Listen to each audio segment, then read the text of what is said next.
Hello મિત્રો, good morning. અમારા વખડ બાબા light હેકી કરી નાખી છે. અમારે સવારની લાઈટ નહોતી, માવા વાળામાં બહુ ગરમી થતી હતી, અને અમારા ભાઈ કહ્યું ના માવા લેવા વાટે ઉભા હતા. અમારા ધનસુખભાઈ છે, પણ બહુ ગોલા છે. એ અમારે પૈસાનું બૂસ મારું છે, એટલે એને કોઈ બાકીમાં પૈસા ન આપતા. ને આ ભાઈ તો અમારા માવા જ ખાય આખો દી બેઠા બેઠા. હાવ રખડાવ છે, ભણતો પણ નથી. એટલે આવા છોકરા ન બનતા કોઈ. અને આની જેમ જો પછી જો એને વાળ ને જોવા ભાઈ આ બધું તો જોવા ભાઈ નાખોર ભાઈ, એ ભાઈ અમારે હાવ નાખોરિયા હે. અને જરીક કોઈ એટલે રોવા મળે હે.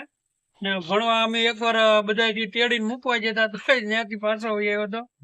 અને સાહેબ ને પણ ધમકી આપે છે આ, કે મને પરાયણે રાખશો તો હું ત્રીજા મળે ઠેકડો મરી જાય.